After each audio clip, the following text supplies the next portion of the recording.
Hello students, welcome to my channel Sync Physics with Suraj. I am Suraj, your physics guide through your whole journey of class 11, 12, NEET and IIT JEE examination. So आज की इस video में हम बात करेंगे chapter number 12 atoms, जो class 12 का एक अच्छा खासा इंपॉर्टेंट चैप्टर है। इस पे न्यूमेरिकल बहुत अच्छे बन सकते हैं जो आपको घुमा सकते हैं। तो चलिए चैप्टर को शुरू करते हैं। सबसे पहले हम एटम्स के मॉडल्स के बारे में पढ़ेंगे कि भाई एटम जब हमने डिस्कवर करा तो कुछ साइंटिस्ट लोगों ने क्या किया, उसके regarding different kind of model दिए कि उसमें इलेक्ट्रॉन कैसे होता है, क्या पॉजिटिव चार्ज होता है, क्या न्यूट्रॉन होता है, कहाँ पे है ना सेंटर पे मास रहता है, उन सबको रिगार्डिंग मॉडल्स दिए थे। तो वन बाय वन करके इन मॉडल्स को पढ़ते हैं। तो सबसे पहले जो हमारे पास में मॉडल आ रहा है वो है थॉमसन मॉडल ऑफ एटम।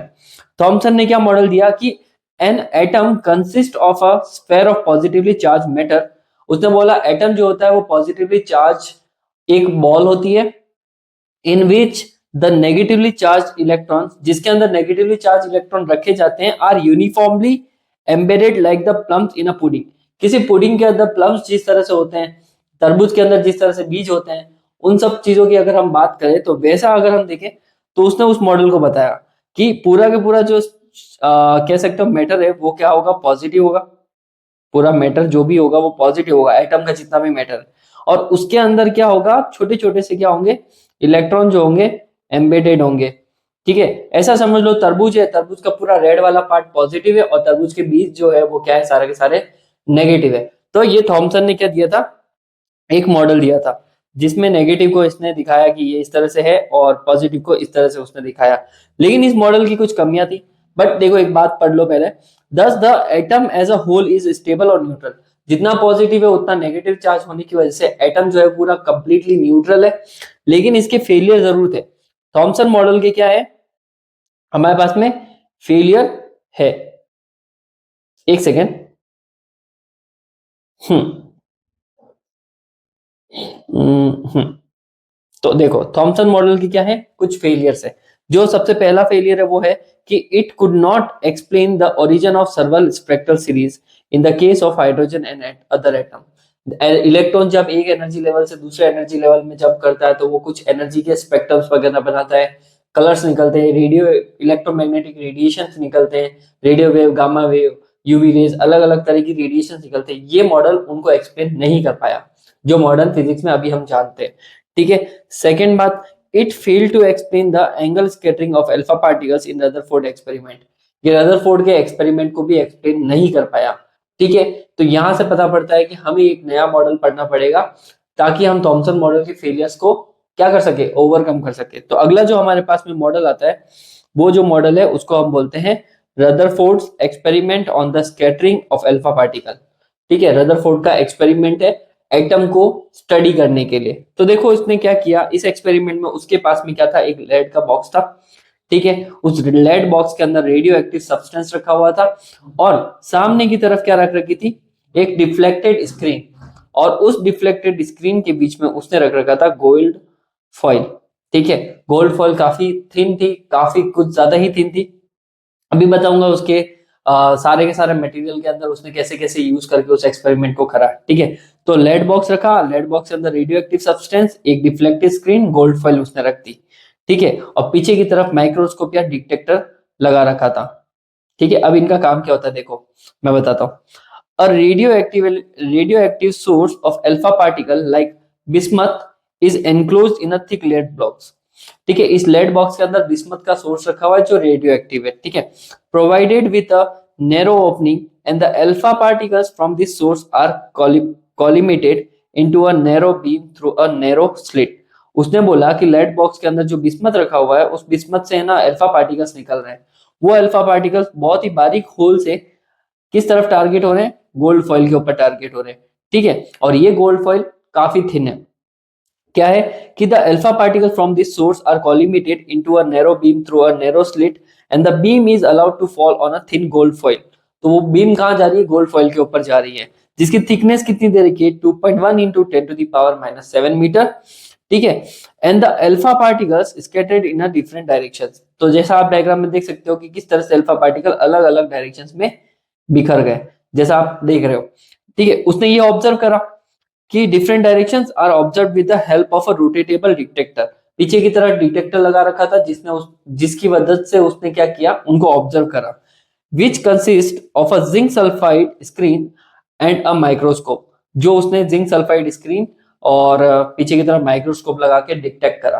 तो ये था अल्फा पार्टिकल का स्कैटरिंग गोल्ड फॉइल के ऊपर। स्कैटरिंग का मतलब टकराना, और अल्फा पार्टिकल क्या होता है मैं बताता हूँ। जब हम हीलियम के अंदर से 2 इलेक्ट्रॉन्स को निकाल देंगे तो हमारा हीलियम जो है, जैसे कि अभी ये हीलियम है, ठीक है, 2He4 होता है। अगर मैं 2 इलेक्ट्रॉन निकाल दूंगा तो ये हो जाएगा 2He+2, है ना। तो उस कंडीशन में इस पार्टिकल को क्या बोलते हैं हम, अल्फा पार्टिकल बोलते हैं। मतलब alpha particle is just a helium जिसके अंदर से 2 इलेक्ट्रॉन निकल चुके। तो तो उसने देखा कि भाई गोल्ड फॉइल के ऊपर जब वो स्कैटर्ड हुआ तो डिफरेंट काइंड्स ऑफ डायरेक्शन में हमारे अल्फा पार्टिकल ट्रैवल करके चले गए, जिसको उसने डिटेक्टर की मदद से क्या किया, फाइंड किया। अब देखो, उसने ना उनका प्रैक्टिकल एक ग्राफ बनाया। तो उसने नोटिस करा कि जैसे कि देखो, उसने एक्स एक्सिस पे रखा हमारे पास में क्या, एंगल्स, और उसने वाई एक्सिस पे क्या रखा, नंबर ऑफ स्कैटरिंग पार्टिकल।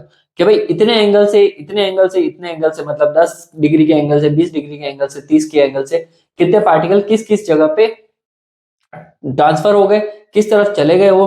तो उसने देखा कि 0 से 20 डिग्री के अंदर मोस्टली है ना, सारे पार्टिकल्स क्या हो गए, स्कैटर्ड हो गए, मतलब ज्यादा डिफ्लेक्शन नहीं हुआ। ठीक है, कौन सा डिग्री का एंगल था वो, 0 से 20 डिग्री में उसने ऑब्जर्व करा कि 10⁴ से लेकर 10⁷ तक इतने numbers of scattered particle, alpha particle जो है वो कम एंगल पे बेंड हो गए। फिर 20 से मोस्टली जो है वो 120 के आसपास थोड़े बहुत करते करते चले गए। जैसे कि आप देख सकते हो 20 से 40 के अंदर कितना है, 10⁻2 के आस 3 4 के आसपास, 60 के अंदर ये आए हैं, फिर 80 डिग्री के आसपास ये वाले बैंड हुए।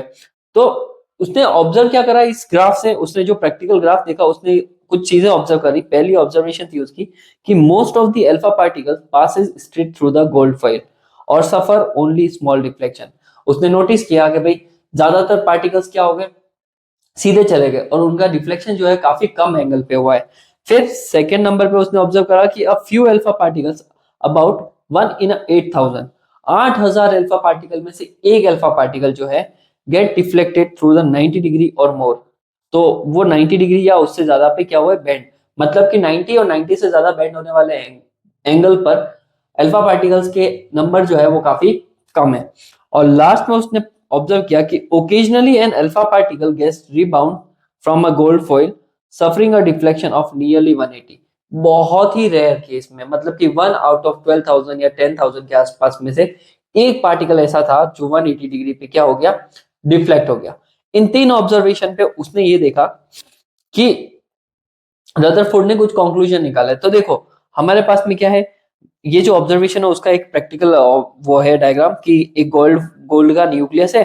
मोस्टली पार्टिकल्स देखो किस तरह से है ना, टकराने से पहले क्या हो रहा है, कम एंगल पे बेंड हो रहे हैं, और कुछ पार्टिकल्स क्या हो गए, सीधे चले गए, और कुछ पार्टिकल्स जो है वो ज्यादा एंगल पे बेंड हुए। तो सम डिफ्लेक्शन हुआ, कुछ का नहीं हुआ डिफ्लेक्शन, और कुछ का डिफ्लेक्शन 90 के ऊपर हुआ। ठीक है, और ये बीम ऑफ अल्फा पार्टिकल से उसने ऑब्जर्व करा। ठीक है, तो उन ऑब्जर्वेशन के थ्रू उसने कुछ कंक्लूजन दिए कि रदरफोर्ड का कंक्लूजन द फॉलोइंग रिजल्ट। देखो, as a most of the alpha particle passes straight through the foil. उसने देखा कि ज्यादातर जो अल्फा पार्टिकल है सीधे चले गए। तो उसने एक बात बोली कि so most of the space with in the atom must be empty. तो उसने बोला एटम के अंदर का ज्यादातर हिस्सा क्या होता है, खाली ही रहता है, क्योंकि वो किसी से डिफ्लेक्ट नहीं हुआ है। अच्छा, ये डिफ्लेक्शन क्यों हो रहा है, डिफ्लेक्शन इसलिए हो रहा है क्योंकि न्यूक्लियस जो होता है वो क्या होता है, पॉजिटिवली चार्ज होता है, जबकि alpha particle is also positively charge. तो पॉजिटिव पॉजिटिव एक दूसरे को रिपेल करते हैं, तो वो पार्टिकल्स क्या हो जाते हैं, डिफ्लेक्ट हो जाते हैं। ठीक है, तो उसने बोला कि भाई ज्यादातर डिफ्लेक्ट नहीं हो रहे, तो सीधी सी बात है एटम का ज्यादातर हिस्सा क्या है, खाली है। दूसरी बात क्या बताई उसने, Rutherford suggested that all the positive charge and the mass of the atom is concentrated. उसने बोला कि सारा का सारा पॉजिटिव चार्ज, उसका सारा मास जो होता है एक पॉइंट पे कंसंट्रेट होता है in the very small region. छोटा सा जगह होती है, वहीं पे सारा मास और सारा चार्ज कंसंट्रेट होता है, called the nucleus of the atom. तो न्यूक्लियस का कॉन्सेप्ट उसने वहां से दिया था। तीसरा जो उसने बताया कि the atom as a whole is electrically neutral, कि जितना पॉजिटिव चार्ज है ना बेटा उतना नेगेटिव भी है। तो एटम जो होता है वो प्रॉपरली क्या है प्रॉपरली न्यूट्रल है। तो ये था रदरफोर्ड का अल्फा स्कैटरिंग एक्सपेरिमेंट। ठीक है, यहां से हम बहुत सी चीजें निकाल सकते हैं। अब जो हमारे पास में आ रहा है distance of closest approach. Distance of closest approach क्या होता है, पहले आप इस डायग्राम को अच्छे से देख लो कि यहाँ पे आपने नोटिस करा है कि बीम ऑफ अल्फा पार्टिकल में जब वो बेंड हो रहे हैं तो वो एक सर्टेन डिस्टेंस पे आके रुक जाते हैं बिकॉज ऑफ रिपल्शन, उससे आगे वो नहीं जा पाएंगे।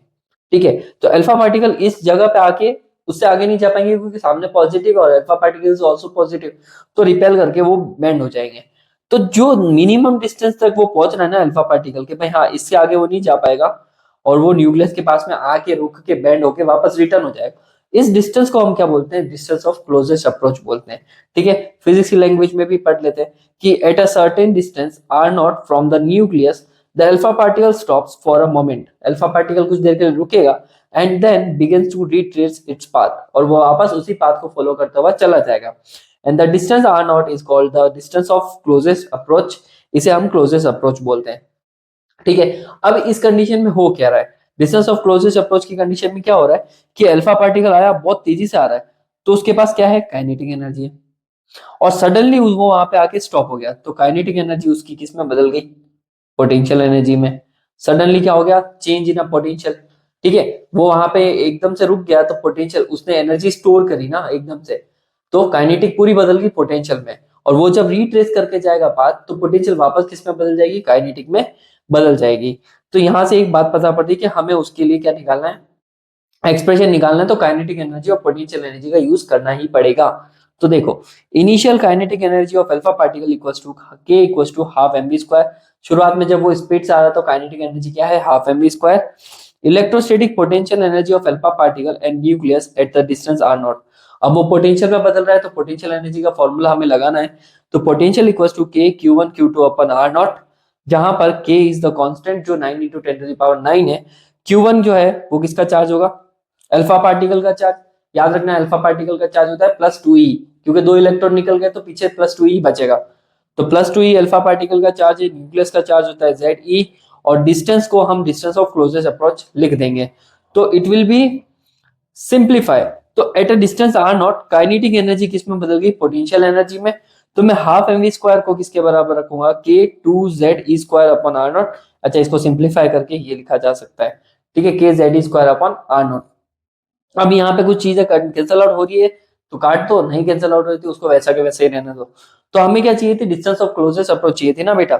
तो देखो तो यहाँ से ये 2 इससे मल्टीप्लाई हो जाएगा, 4 हो जाएगा। ठीक है, और m जो है वो डिनोमिनेटर में आ जाएगा, v² भी है वो डिनोमिनेटर में आ जाएगा, लेकिन r जो है वो इधर ऊपर आ जाएगा। तो हमें distance of closest approach r not का फॉर्मूला जो मिल रहा है वो है 4k ZE² अपॉन mv²। ठीक है, तो this is the distance of closest approach. ठीक है, अगला डेफिनेशन आ रहा है हमारे पास में बच्चों, इम्पैक्ट पैरामीटर। क्या होता है इम्पैक्ट पैरामीटर, देखो हमारे पास में क्या है, न्यूक्लियस है। ठीक है, एक अल्फा पार्टिकल उस न्यूक्लियस के पास में से आ रहा है और वो उसके जस्ट क्लोज में होके क्या हो गया, बेंड हो गया, तो उसका ओरिजिनल पाथ क्या है, ये वाला, और जा कहाँ रहा है, वो इस तरफ जा रहा है। तो उससे रिगार्डिंग एक डेफिनेशन होती है इम्पैक्ट पैरामीटर। क्या होता है ये, कि the perpendicular distance of velocity vector of the alpha particle, ये वेलोसिटी वेक्टर के साथ में दिस परपेंडिकुलर डिस्टेंस होती है from the centre of a nucleus, nucleus का जो भी सेंटर रखा जाता है, when it is far away from the atom, जब वो एटम से काफी ज्यादा दूर हो। तो एक्चुअल में हो क्या रहा है कि हमारे पास न्यूक्लियस का सेंटर वाली लाइन है और अल्फा पार्टिकल क्या है, वहां से बेंड हो रहा है, तो इनके बीच की जो परपेंडिकुलर डिस्टेंस है ना बी, इसे हम बोलते हैं इम्पैक्ट पैरामीटर। अब नाम पैरामीटर है लेकिन ध्यान रखना इट इज अ डिस्टेंस जिसका फॉर्मूला होता है b equal to 1/4πε0 ZE² cot θ/2 के ई अल्फा। तो यहाँ पे क्या क्या है बता देता हूँ, Z जो है न्यूक्लियस के नंबर से, E charge of electron, cot θ/2 किस एंगल से वो बेंड हो रहा है उसका रेशियो है cot θ/2, और kinetic energy of alpha particle यहाँ पे दे रखी है। तो ये है हमारा इम्पैक्ट पैरामीटर। ठीक है, ये सारी चीजें रदरफोर्ड के अंदर ही चल रही है, रदरफोर्ड के एक्सपेरिमेंट के थ्रू ही हमने निकाली है इसको। फिर फिर आता है आपके पास में limitation of Rutherford's atomic model.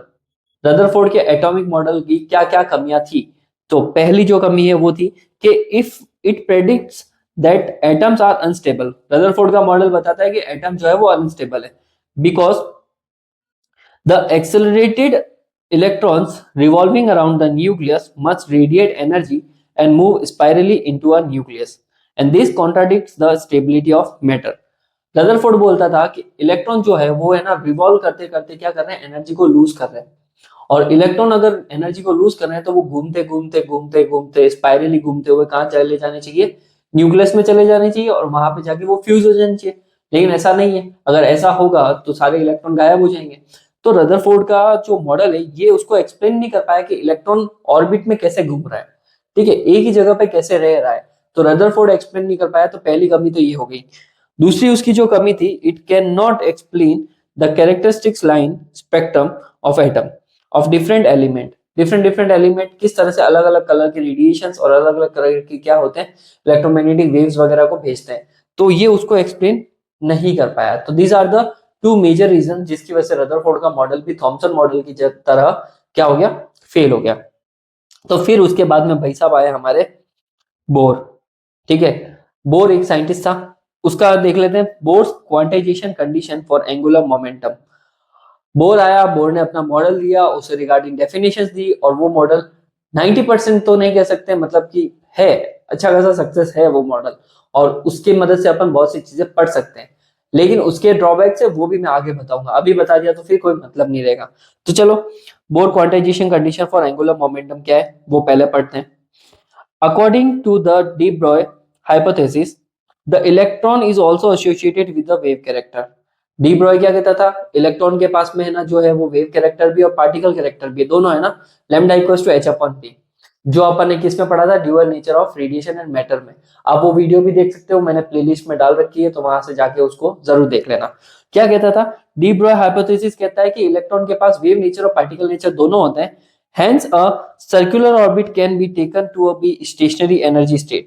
Circular orbit जो होगा इलेक्ट्रॉन का, उसको तभी है ना स्टेशनरी स्टेट लिया जाएगा। एनर्जी का स्टेशनरी मतलब इलेक्ट्रॉन को एक ही जगह पे घूमता हुआ तभी बताया जा सकता है, only if it is contains an integral number of wavelength, अगर वो अपनी वेवलेंथ के इंटीग्रल नंबर के बराबर हो, ठीक है। तो देखो, हमारे पास में क्या है, एक न्यूक्लियस है, और न्यूक्लियस के चारों तरफ ये जो गोल गोल सर्कुलर राउंड है, ये है ना इलेक्ट्रॉन का ऑर्बिट है, ठीक है। ये न्यूक्लियस हो गया, और न्यूक्लियस के सेंटर से है ना इलेक्ट्रॉन ऑर्बिट का जो भी जगह है उसको क्या ले रहे हैं, हम आ ले रहे हैं। तो इलेक्ट्रॉन सीधा नहीं ट्रैवल करेगा, बोर कहता था कि वो वेव फॉर्मेट में भी ट्रैवल करता हुआ घूमेगा, इस तरह से ऐसे ऐसे ऐसे ऐसे ऐसे घूमता घूमता वो क्या करेगा, रिवॉल्यूशन करेगा। तो उसके पास में वेव नेचर भी होगा, तो इलेक्ट्रॉन ऐसे ट्रैवल करेगा उसके सर्कल में, ठीक है। और अगर दूसरी बात करें तो और ऐसे भी स्पिन कर सकता है। तो ये जो है ना इलेक्ट्रॉन का स्टेशनरी ऑर्बिट में जगह थी। तो उसने बोला कि यहां से यहां तक क्या हो गई, उसकी वेवलेंथ होगी। अब एक वेवलेंथ है एक सर्कल के लिए, फिर दो वेवलेंथ, फिर तीन वेवलेंथ, फिर चार wavelength, and N times of wavelength हो सकती है उस इलेक्ट्रॉन की जो उस ऑर्बिट में घूम रहा है। तो उसने बोला कि सरकमफ्रेंस, जैसे कि देखो यहाँ पे अगर ये लैम्डा है ना, तो ये पूरे की बात करूं तो ये डिस्टेंस कितनी होगी, पूरा सर्कमफ्रेंस 2 पाई आर, और ये डिस्टेंस लेमडा है और n टाइम्स ऑफ लेमडा है, तो क्या कर सकता हूं मैं, n लेमडा को किसके बराबर रख सकता हूं, 2 पाई आर के बराबर। क्योंकि देखो n लेमडा भी क्या है हमारे पास में, डिस्टेंस है उसकी जो उस ऑर्बिट में घूम रहा है, और ये 2 पाई आर भी क्या है हमारे पास में, उसकी क्या है, डिस्टेंस है जो सर्कुलर ऑर्बिट में घूम रहा है। तो 2 पाई आर किसके बराबर, n अपॉन n लेमडा के बराबर। But de Broglie wavelength also shows that कि lambda equals to h upon mv होता है। ये जो lambda equals to H upon M V, इसको हम लेमडा की जगह पे रख देंगे, तो 2 pi R equals to H upon M V आ जाएगा हमारे पास में, ठीक है। एक सेकेंड, एन एच आएगा यहाँ पे, N H upon M V हो जाएगा, कोई दिक्कत नहीं। तो 2 pi R equals to N H upon M V हो जाएगा।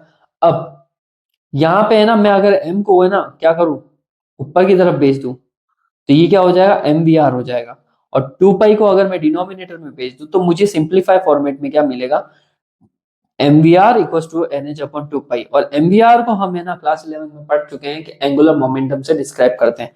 तो M V R equal to N H upon 2 pi हमारे पास रिलेशन आया, जहां पर हमने एल ले लिया एम वी आर को, और एन की वैल्यू है ना इलेक्ट्रॉन का पहला ऑर्बिट से लेकर दूसरा तीसरा चौथा, बहुत से ऑर्बिट्स हो सकते हैं, तो N equal to 1 2 3 4 5 6 dash dash dash. So this is the famous Bohr's quantization condition for angular momentum, ये दिया था बोर्ड ने, M V R equal to N H upon 2 pi. अब इसको स्टेटमेंट फॉर्मेट में देखते हैं।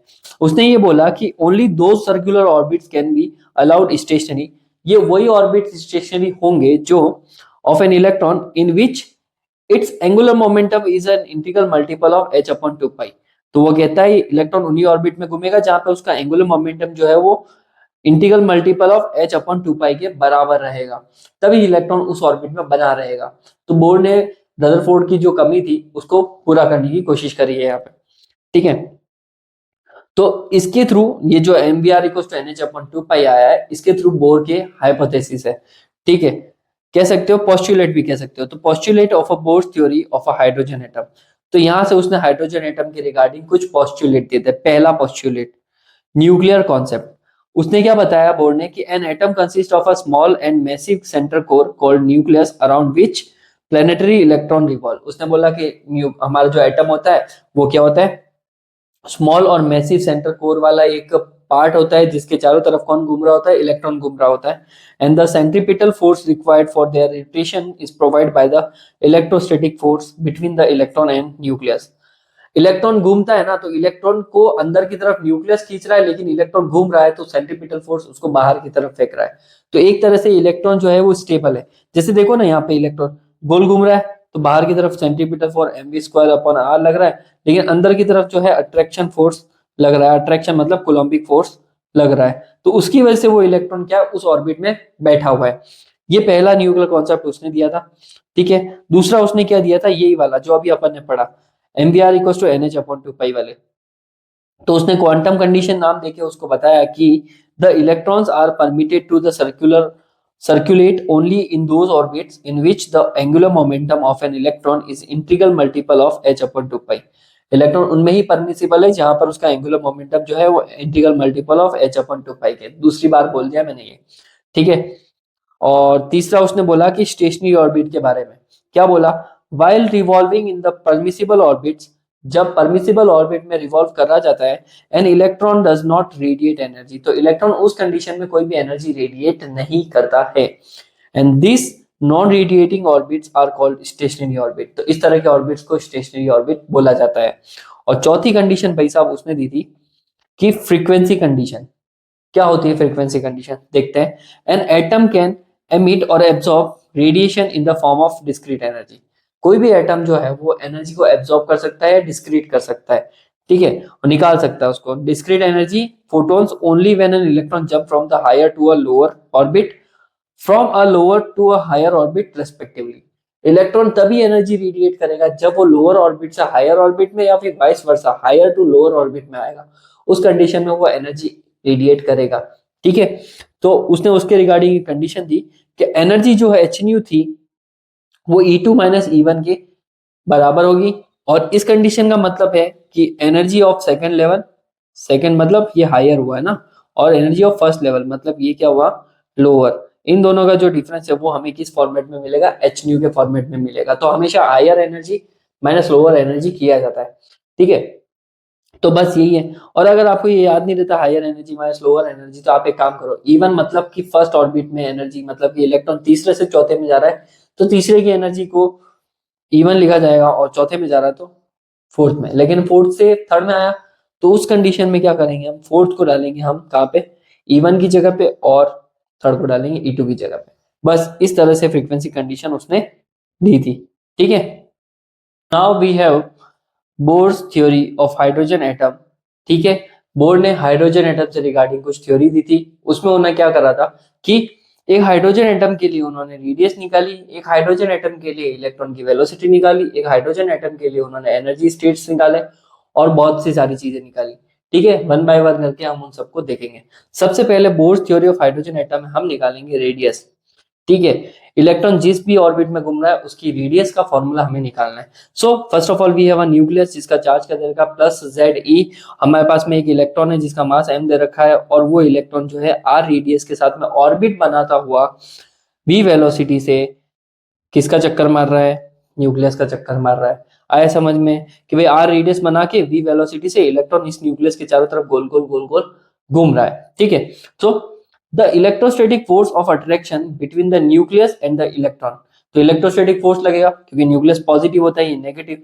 फोर्स का फॉर्मूला हो जाएगा k q1 q2 अपन r स्क्वायर। तो फर्स्ट का चार्ज है प्लस जेड ई, और दूसरे वाले का चार्ज है e, ठीक है। और इनके बीच की जो डिस्टेंस है वो है रेडियस, तो यहाँ पे आ जाएगा r स्क्वायर, ठीक है।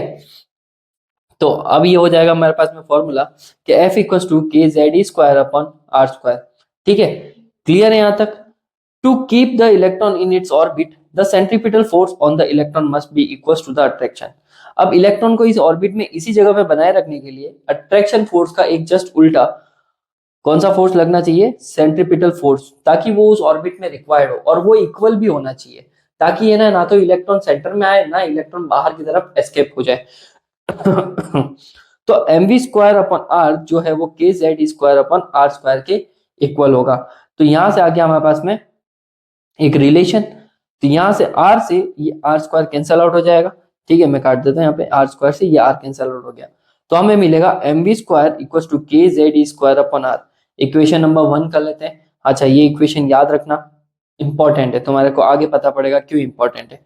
अब ये आर को ऊपर भेज के और एम वी स्क्वायर को कहाँ भेज देंगे? हम डिनोमिनेटर में भेज देंगे, तो हमें मिलेगा आर इक्वल टू के Z square upon M we square.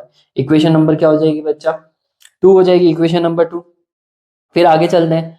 आगे Bohr's quantization condition for angular momentum क्या थी? mvr equal to N H upon 2 pi के बराबर। mvr equal to N H upon 2 pi के बराबर है। यहां से मैं क्या करूंगा? रेडियस निकाल दूंगा, तो ये हो जाएगा एनएच अपॉन 2 पाई mv।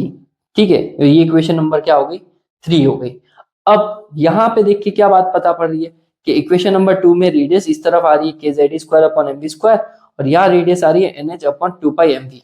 दोनों रेडियसेस को क्या कर देंगे? हम इक्वल पुट कर देंगे। From equation number 2 and 3 K Z square upon M we square किसके इक्वल है? N H upon 2 pi M V. यहाँ पे आपको करना क्या है? सिंप्लीफाई करना है। अब देखो यहाँ पे v वेलोसिटी से v square cancel out, m से एम बी कैंसल आउट। ठीक है, और जब आप इसको सिंप्लीफाई करके वेलोसिटी निकालोगे यहाँ पे, तो वेलोसिटी आएगी हमारे पास में 2 pi K Z square upon N H. तो इक्वेशन नंबर क्या बन गई? ये 4। ठीक है, रेडियस निकाल रहे थे, बीच में हमारे पास में क्या निकल गई? वेलोसिटी। और ये वेलोसिटी क्या होती है? वेलोसिटी का मतलब क्या? ऑर्बिटिंग इलेक्ट्रॉन की क्या वेलोसिटी है कि वो कौन से ऑर्बिट में घूम रहा है। अगर चौथे में घूम रहा है तो वहां क्या वेलोसिटी है, तीसरे में घूम रहा है तो वहां क्या वेलोसिटी है। तो v equal to 2 pi K Z square upon N H हमारे पास में वेलोसिटी है। ठीक है, for the hydrogen atom z की वैल्यू जो होगी वो 1 होगी। ठीक है, अब हम यहाँ पे वैल्यू जैसे z की वैल्यू 1 डालोगे तो आपको फॉर्मूला मिलेगा v equal to 2 pi K E square upon N H. ठीक है, बाकी सारे कांस्टेंट है, इन सभी कांस्टेंट की वैल्यू डालो एक बार आप। तो यहाँ पे देखो 2 की वैल्यू 2, पाई की वैल्यू 3.14, के की value 9 into 10 to the power 9, और ई की वैल्यू क्या है हमारे पास में? 1.6 into 10 to the power minus 19। हम क्या करेंगे? इस टर्म को क्या करेंगे? सी से मल्टीप्लाई और सी से डिवाइड करेंगे, और इसको सिंप्लीफाई करेंगे तो हमें मिलेगा ये नया रिलेशन। ठीक है, 2 pi K E square C H into सी अपॉन एन। ठीक है, अब आप यहाँ पे 2 पाई के इस वाली पूरी टर्म को क्या मानोगे? एक नया कांस्टेंट अल्फा, और सी अपॉन एन को एज इट इज ही लिखेंगे अपन। ठीक है, तो इस अल्फा को हम क्या बोलते हैं बेटा? फाइन स्ट्रक्चर कांस्टेंट बोलते हैं। ठीक है, क्योंकि देखो वेलोसिटी को बार बार आप कितनी बार है ना 2 pi K E square upon C H N ये कर करके करोगे, इससे बढ़िया इन सभी कांस्टेंट को एक साथ कंबाइन करके नया नाम दे दिया, और इसे हम बोल रहे हैं फाइन स्ट्रक्चर कांस्टेंट। तो अल्फा है, अल्फा में अगर मैं यहाँ पे सब वैल्यू डालू 2 पाई और ये फलाना टिमका और यहाँ पे सी की वैल्यू और यहाँ पे एच प्लांक कांस्टेंट की वैल्यू डालूंगा, तो अल्फा की वैल्यू आती है मेरे पास में 1 अपॉन 137। ठीक है, तो हमारे पास में वेलोसिटी मिल रही है 1 अपॉन 137 इंटू सी बाय एन। तो ये है हमारी वेलोसिटी। एक तो या तो आप सिंपल फॉर्मेट में ये यूज करो या फिर ये यूज करो, दोनों एक ही बात है। चलो आगे बढ़ते हैं। आगे लिखा है कि substituting equation number 4 in equation number 3। Equation 4 कहाँ है हमारे पास में? ये रही velocity 2 pi K Z square upon N H. इसको हम कहाँ डाल रहे हैं? इस पूरी वेलोसिटी को कहाँ डालेंगे? यहाँ पे वेलोसिटी की जगह पे डालेंगे। तो हमारे पास में क्या आएगा? ये पूरी वैल्यू डालोगे ना, तो देखो यहाँ पे वेलोसिटी जो है हमारी, ये वेलोसिटी डिनोमिनेटर में, तो वेलोसिटी की वैल्यू पुट करूंगा तो सारी वैल्यूज उल्टी आएगी हमारे पास में। तो N H upon 2 pi M, velocity की वैल्यू डाली हमने तो N H upon 2 pi K Z square बन गया। इसको सिंप्लीफाई करोगे तो you will get the radius formula, n और एन स्क्वायर, एच और एच स्क्वायर, 2 पाई मतलब 4 pi square, M k Z square. So ये रेडियस है, radius of electron in nth orbit. nth orbit का मतलब कोई से भी ऑर्बिट में हो सकता है। ठीक है, n की वैल्यू आप डालते जाओ, पहला ऑर्बिट, दूसरा ऑर्बिट, तीसरा ऑर्बिट, चौथा ऑर्बिट।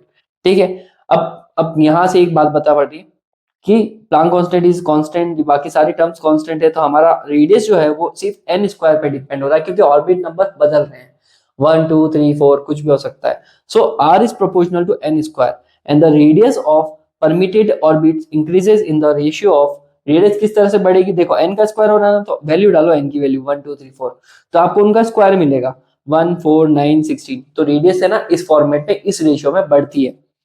ठीक है, आगे चलते हैं हम। ठीक है, तो क्या है आगे कि the radius of the innermost orbit of hydrogen atom called Bohr's radius, N equals to अगर 1 रखोगे तो जो रेडियस की वैल्यू आती है उसे हम कौन सी रेडियस बोलते हैं, बोर्स रेडियस बोलते हैं। ठीक है, तो हाइड्रोजन के लिए z की वैल्यू 1, पहली orbit n equals to 1 and it is denoted by r naught. ठीक है, बोर्स रेडियस को r नॉट से डिनोट करेंगे। तो जब आप इन सब की वैल्यूज डालोगे, h की वैल्यू, पाई की वैल्यू, m की वैल्यू, k की वैल्यू, e की वैल्यू, तो you will get a value. ठीक है, r naught equals to 0.53 angstrom, आप इसको लिख सकते हो 0.53 into 10 to the power -10 metre. तो ये आ गया हमारे पास में रेडियस, बोर्स रेडियस कितनी है ये याद रखनी है, इंपॉर्टेंट है, 0.53 एंगस्ट्रॉम। ठीक है, अब इन रेडियसेस की मदद से अपन क्या निकालेंगे, रेडियस और एनर्जीज की मदद से अपन क्या निकालेंगे, इलेक्ट्रॉन की काइनेटिक पोटेंशियल और टोटल एनर्जी निकालेंगे कि इलेक्ट्रॉन किस ऑर्बिट में कौन सी एनर्जी से मूव कर रहा है। So energy of the electron, it includes the electron's kinetic energy and the electrostatic potential energy of the two charges। ठीक है, इस एनर्जी स्टेट में हमें क्या निकालनी, काइनेटिक और पोटेंशियल दोनों निकालनी है। So kinetic energy of electron in the nth orbit equals to can be written as k equals to half m v square. ठीक है, हाफ ऐसा कैसा, एम बी हमारे पास में ऐसा कैसा, बट यहाँ पे ये जो एम बी स्क्वायर दिख रहा है आपको, ये एम बी स्क्वायर, इसकी एक वैल्यू दिखाता हूँ, एम बी स्क्वायर किसके बराबर, देखो अभी ऊपर दिखा दो मैं, कहाँ गया कहाँ गया, ये रहा, एम वी स्क्वायर किसके बराबर है, K Z square upon are के, इसलिए मैंने बोला था इक्वेशन नंबर 1 इंपॉर्टेंट है।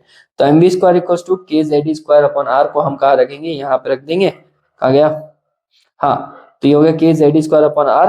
तो ये आ गई आपके पास में इक्वेशन नंबर 1 से रखने के बाद में काइनेटिक एनर्जी। तो काइनेटिक एनर्जी तो बहुत सिंपली निकल गई। ठीक है, अब निकालनी हमें potential energy of electron in the nth orbit, nth orbit में पोटेंशियल एनर्जी निकालनी है। पोटेंशियल एनर्जी का formula k Q1 Q2 upon r square, sorry r, only r. ठीक है, के Q1 हमारे पास में न्यूक्लियस का चार्ज, Q2 हमारे पास में इलेक्ट्रॉन का चार्ज और आर हमारे पास में पोटेंशियल एनर्जी। जब आप इसको रखोगे तो k Z square upon r minus में ये आ गया हमारे पास में। ठीक है, अब देखो ये भी के जेड स्क्वायर अपॉन आर है हाफ, और ये भी के जेड स्क्वायर अपॉन आर है -1। ठीक है, तो आप जब इन दोनों को ऐड करोगे तो पोटेंशियल काइनेटिक एनर्जी की वैल्यू डालो, पोटेंशियल की वैल्यू डालो, इन दोनों में क्या कॉमन आ रहा है, ठीक है, के जेड, देखो अगर मैं इसको निकालूं तो इनमें कॉमन आने वाली चीज है K Z E square upon 2r, 2r छोड़ो, आर आ रहा है कॉमन, ब्रैकेट में इसकी जगह आ रहा है 1/2 और इसकी जगह पे आ रहा है 1, तो आधे में से एक गया तो कितना, माइनस का एक, माइनस का आधा, तो यहाँ पे आ गया 1/2 -1 इक्वल्स टू -1/2, तो ये आ गया आपके पास में एनर्जी। अब अभी भी सिंप्लीफाई नहीं हुआ है, अब हमारे पास में रेडियस तो पता ही है, जो हमने रेडियस निकाली ना यहाँ पे, कहाँ गई वो, n square h square upon 4 pi m k Z square, तो उसको हमें कहाँ रखना है, यहाँ पे आर की जगह पे पुट करना है। तो एनर्जी इक्वल्स टू माइनस के जेड स्क्वायर अपॉन 2, आर की वैल्यू जब आप यहाँ पे पुट करोगे तो डिनोमिनेटर में होने की वजह से वो उल्टा हो जाएगा, तो आपके पास एनर्जी का फाइनल फॉर्मूला आएगा -2 पाई स्क्वायर एम के स्क्वायर जेड स्क्वायर ई की power 4 n square h square. ठीक है, तो ये है एनर्जी का फॉर्मूला, काफी कॉम्प्लिकेट और काफी बड़ा फॉर्मूला है, बट 2-4 क्वेश्चंस प्रैक्टिस करने के बाद में तुम्हें ये फॉर्मूला याद हो जाएगा। ठीक है, so the negative value of the total energy indicates that the electron is a bound to nucleus। Negative value बता रही है कि इलेक्ट्रॉन जो है वो बाउंड है, किसके साथ में बाउंड है, न्यूक्लियस के साथ में बाउंड है, by means of electrostatic attraction and some work is required to be done. तो हमें क्या बता रहा है कि वो बाउंड है और किसकी वजह से है, इलेक्ट्रोस्टैटिक अट्रैक्शन की वजह से, some work is required to be done to pull it away from the nucleus, अगर हमें उससे न्यूक्लियस से अलग करना है तो हमें वहां पे थोड़ा वर्क डन करना पड़ेगा जो एनर्जी फॉर्मेट में स्टोर हो रहा है। तो ये रहा हमारे पास में एनर्जी। ठीक है, अब आते हैं हमारे पास में बेटा एनर्जी लेवल डायग्राम। क्या होते हैं ये level diagrams, it is a diagram in which the energies of different stationary states of an atom are represented. ये वो डायग्राम होते हैं जो इलेक्ट्रॉन के different different kinds of orbit के लिए different different kinds of energy levels को describe करते हैं और उनको रिप्रेजेंट करते हैं, ठीक है, बाय पैरेलल हॉरिजॉन्टल लाइंस। और पैरेलल लाइंस की वजह से हमें उसको डिस्क्राइब करना पड़ता है, drawn according to the some suitable energy scale, ठीक है, एनर्जी स्केल के अकॉर्डिंग करते हैं। चलो इसको निकालने का तरीका बहुत सिंपल सा, एनर्जी डायग्राम एनर्जी बनाने का। सबसे पहले हम यूज करेंगे एनर्जी का formula, energy equals to minus 2 pi square M के square Z square E4 N2 N square और H2 H स्क्वायर, ठीक है। हाइड्रोजन के लिए Z की वैल्यू 1 रख दूंगा, ठीक है, Z की वैल्यू 1 रख दूंगा। और यहाँ पे ऑर्बिट्स बदल रहे हैं, हमें चाहिए एनर्जी लेवल्स, तो N की जगह पे वैल्यू नहीं डाल के N को एक बार के लिए साइड में कर दिया, सारी वैल्यूज में हमने कांस्टेंट टर्म्स डाल दिया, ठीक है। तो देखो, तो जैसे ही आप यहाँ पे Z की वैल्यू 1 और N की वैल्यू 1 डालोगे तो आपके पास में फॉर्मूला आएगा, E1 का फॉर्मूला आएगा -2, ये वैल्यू डालो, ये भी डालो, ये भी डालेंगे, सब कुछ डालने के बाद में हमें एनर्जी मिलेगी -21.76 इंटू 10⁻⁻19 जूल। इसको ईवी में कन्वर्ट करने के लिए 1.6 इंटू 10⁻⁻19 में डिवाइड मार दिया, तो E1 मतलब फर्स्ट एनर्जी की कितनी आ रही है, फर्स्ट ऑर्बिट के लिए एनर्जी कितनी आ रही है, माइनस का 13.6 ईवी आ रही है हमारे पास में। और इस फर्स्ट एनर्जी स्टेट को हम क्या बोलते हैं, ग्राउंड स्टेट। इलेक्ट्रॉन सबसे लोएस्ट ऑर्बिट में रहता है जिसमें वो उसकी एनर्जी 13.6 है माइनस में, उसको हम क्या बोलेंगे, ग्राउंड स्टेट, ठीक है। तो एक चीज पता पड़ रही है कि हम एनर्जी को क्या लिख सकते हैं, -13.6 अपॉन एन स्क्वायर। अब तुम first orbit, second orbit, third orbit, fifth orbit, जो भी आपकी वैल्यूज है उनको एन की जगह पे डालते जाओ, आपकी हर एक के लिए वैल्यूज आती जाएगी, ठीक है। तो देखो, तो एन अगर 1 डालोगे तो आपके पास में एनर्जी की वैल्यू आएगी -13.6 ईवी। एन अगर 2 डालोगे तो हमारे पास में एन का स्क्वायर हो रहा है, तो मतलब कि क्या हो जाएगा बच्चा, -13.6 अपॉन 4। अगर 3 डालोगे तो -13.6 अपॉन 9, 4 डालोगे तो अपॉन 16। तो वैसे आप डालोगे तो देखो, n इक्वल्स टू 2 के लिए -3.4 ईवी आता है, n इक्वल्स टू 3 के लिए 1.6 ईवी आता है, n इक्वल्स टू 4 के लिए एनर्जी लेवल बढ़ते जा रहे हैं, बढ़ते जा रहे हैं। और एक टाइम ऐसा आएगा ना कि डिनोमिनेटर इतना ज्यादा हो चुका होगा कि एनर्जी की वैल्यू लगभग पॉजिटिव की तरफ बढ़ती जाएगी, प्लस की तरफ, लेकिन कभी भी एनर्जी पॉजिटिव में नहीं आएगी, यहाँ पे इस बात का ध्यान रखना है ना। तो इनफाइनाइट एन अगर इनफाइनाइट डालोगे तब कहीं जाके वो जीरो के क्लोज आएगा, लेकिन एनर्जी कभी पॉजिटिव नहीं आएगी, ठीक है। और जो एनर्जी n इक्वल टू 1 होता है उसको हमेशा ग्राउंड स्टेट बोला जाएगा, और उसके बाद वाले सारे स्टेट्स को हम क्या बोलेंगे, एक्साइटेड स्टेट्स बोलेंगे। ओके, क्लियर, आया समझ में। चलो, तो ये E1 के लिए हमारे पास में वैल्यू आ गई, ठीक है। चलो, अब एनर्जी स्टेट्स के अकॉर्डिंग मैं आपको कुछ चीजें बता रहा हूँ। Spectral series of hydrogen atom, spectral का मतलब इलेक्ट्रॉन जब एक ऑर्बिट से दूसरे ऑर्बिट में जंप कर रहा है तो वो एनर्जी लेवल्स बना रहा है, जो अभी आपने देखा। अब वो अलग अलग एनर्जी लेवल्स के नाम अलग अलग है और उनके ऑर्डर अलग है, तो हम उन स्पेक्ट्रल सीरीज को देख लेते हैं।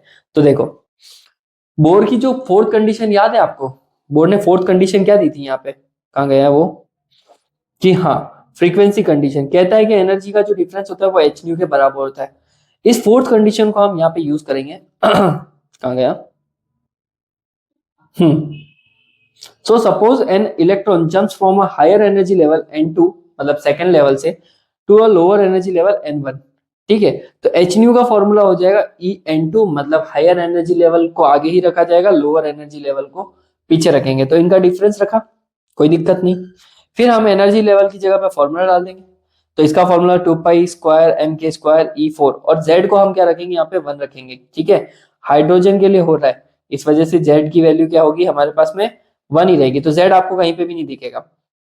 तो 2 पाई स्क्वायर ये रखा, यहाँ पे N2 डाल दिया और फर्स्ट वाले के लिए N1 डाल दिया। अब एनर्जी जो होती है माइनस में, तो यहाँ पे तो माइनस आ गया, लेकिन एक माइनस होने की वजह से ये माइनस माइनस ये वाली टर्म जो है वो किस में बदल गई, प्लस में बदल गई। तो एच न्यू इक्वल टू -2 पाई, ये वैल्यूज डाली, कॉमन निकलने वाली टर्म्स को हमने कॉमन निकाला है। तो देखो 2 pi square m K square E4 upon H square common आ गया, और यहाँ का h को भी डिनोमिनेटर में भेज दिया, तो h क्यूब हो गया ये हमारे पास में। डन, यहाँ तक। ये माइनस की टर्म है पीछे आ जाएगी और ये प्लस की टर्म है आगे आ जाएगी, कोई दिक्कत नहीं। चलो, अब फ्रीक्वेंसी का फॉर्मूला होता है c/λ, तो हमने यहाँ पे c/λ कर दिया, डन। तो 2 पाई ये सेम टू सेम स्टेप आ गई।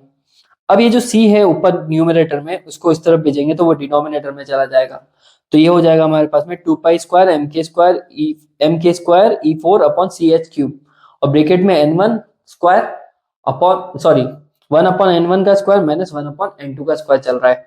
अब ये पूरा एक कांस्टेंट है ना, तो इस पूरे नए कांस्टेंट को एक नया कांस्टेंट नाम दे दिया, जिसे हमने क्या बोला है, रिडबर्ग कांस्टेंट। ठीक है, तो 2 पाई स्क्वायर एम के square E four c H cube, this is a Rydberg constant. तो हमारे पास में 1 upon lambda equals to r, bracket के अंदर 1 अपॉन n1 का स्क्वायर माइनस 1 अपॉन n2 का स्क्वायर। तो ये जो है स्पेक्ट्रल सीरीज के लिए फॉर्मूला है कि डिफरेंट डिफरेंट स्पेक्ट्रल सीरीज को आप इस फॉर्मूले की मदद से डिस्क्राइब और निकाल सकते हो। ठीक है, अगर आप 1 अपॉन लेमडा को उल्टा करते हो तो फ्रीक्वेंसी का इनवर्स बनता है, जिसको हम बोलते हैं वेव नंबर। ठीक है, 1 अपॉन लेमडा को क्या बोलेंगे हम, वेव नंबर बोलेंगे। ठीक है, अब देखो, the origin of a various series in the hydrogen spectrum can be explain. सबसे पहले जो हमारे पास में सीरीज आ रही है वो लाइमन सीरीज में क्या होता है, इलेक्ट्रॉन जो है वो फर्स्ट ग्राउंड स्टेट में आता है, किस में से वो क्या आता है, सेकंड में से, थर्ड में से, फोर्थ में से। ठीक है, तो देखो यहाँ पे दिख रहा है आपको कि किस तरह से है ना, सेकंड ऑर्बिट का इलेक्ट्रॉन, थर्ड ऑर्बिट का इलेक्ट्रॉन, फोर्थ का, फिफ्थ का, सबके सब किस में जंप करके आ रहे हैं हमारे पास में, फर्स्ट में आ रहे हैं। तो इस सीरीज को हम क्या बोलते हैं, लाइमन सीरीज, और ये यूवी रेडिएशन देती है हमें, यूवी रेडिएशन मिलता है इसमें। फिर अगली वाली सीरीज क्या है हमारे पास में कि इलेक्ट्रॉन सारे के सारे जंप करके कहाँ आएंगे, सेकंड में आएंगे, सेकंड एनर्जी स्टेट में आएंगे, और उस सीरीज को हम क्या बोलते हैं, बामर सीरीज। और इसकी एनर्जी माइनस 3.4 ईवी होता है, और ये विजिबल रेडिएशन को प्रोड्यूस करती है। फिर देखो, हायर एनर्जी लेवल से वो किस में आ रहे हैं, थर्ड में, तो इसको पास्चन बोलते हैं। हायर एनर्जी लेवल से वो किस में आ रहे हैं, फोर्थ में, तो इसको ब्रैकेट बोलते हैं। हायर एनर्जी लेवल से वो किस एनर्जी स्टेट में आ रहे हैं, फिफ्थ में, तो इसको फंड सीरीज बोलते हैं। ठीक है, तो ये अलग अलग है कि लाइमन के लिए वन होगा, n1 होगा 1 और n2 होगा 2 और उससे ऊपर के। फिर ये बाइमर के लिए सेकंड होगा, क्वेश्चन के लिए 3 होगा, ब्रैकेट के लिए 4 और फंड के लिए क्या हो जाएगा, 5। ऐसे करके बहुत सी चीजें आगे से आगे हमारे पास में आती है। चलो, अब बोर का मॉडल खत्म हुआ, लेकिन बोर के मॉडल की कुछ लिमिटेशंस है। क्या लिमिटेशंस है देखते हैं। पहली limitation, this model is applicable only to a hydrogenic atoms, it cannot be extended to even 2 electrons such as a helium। तो ये हाइड्रोजन तक ही है, और हाइड्रोजेनिक एटम्स का मतलब प्रोटियम, ड्यूटियम, टाइटेनियम, ये 3 आइसोटोप्स की बात करेंगे तो उसके लिए होगा। इवन ये हीलियम तक के लिए भी वैलिड नहीं है, ये कमी थी उसकी, तो पीरियोडिक टेबल में ये बता नहीं पाया सबको, है ना। Second, this model is unable to explain the relative intensities of frequencies emitted by hydrogenic atom. ये इंटेंसिटीज को फ्रीक्वेंसी के साथ रिलेट नहीं कर पाया, ये कमी और रह गई उसकी। Third, it does not explain the fine structure of spectral lines even in the hydrogen atom. ये इन स्ट्रक्चर को सही से समझा नहीं पाया ना, मतलब इसने बता दिया लेकिन उसका फाइन स्ट्रक्चर प्रॉपरली नहीं बता पाया हाइड्रोजन एटम के लिए। चौथा पॉइंट जो है कि it does not explain why only circular orbit should be chosen. इसने ये नहीं बताया कि सर्कुलर ऑर्बिट ही क्यों लेनी चाहिए, जबकि when elliptical orbits were also possible, electron elliptical भी घूमते हैं। ठीक है, लेकिन ये एक्सप्लेन नहीं कर पाया, इसने सिर्फ सर्कुलर बोला। और पांचवा जो पॉइंट था कि it does not take into account the wave properties of electrons. ठीक है, वेव प्रॉपर्टीज को नहीं बता पाया, ड्यूअलिटी को भी नहीं बता पाया, तो ये कुछ कमियां उसके पास में रह गई। ठीक है, तो बच्चों आपका चैप्टर होता है खत्म। आई होप आपको समझ में आया होगा और सारे कॉन्सेप्ट अच्छे से समझ में आए होंगे। अगर कोई डाउट रह जाता है तो कमेंट सेक्शन में जरूर पूछिएगा, आपके लिए ऐसी वीडियो लगातार लेके आने वाला हूँ मैं। 60 डेज तक बहुत सारी वीडियोस आने वाली है और क्वेश्चन सीरीज शुरू होने वाली है, क्योंकि देखो चैप्टर 12 हो चुका है, अब चैप्टर 13 14 खत्म होते ही हमारे क्वेश्चन ही लगने वाले हैं, क्योंकि अब मैं वापस थ्योरी नहीं पढ़ाऊंगा, अब मैं या तो रिवाइज करवाऊंगा या क्वेश्चन ही करवाऊंगा। ठीक है, तो लाइक कीजिए, शेयर कीजिए और सब्सक्राइब जरूर कीजिएगा मेरे चैनल को, और हो सके तो उन दोस्तों को जरूर भेजिए जिसे इसकी नीड है, ताकि वो सीबीएसई में अच्छे मार्क्स गेन कर सके। मिलते हैं नई वीडियो में, तब तक के लिए बाय बाय, टेक केयर।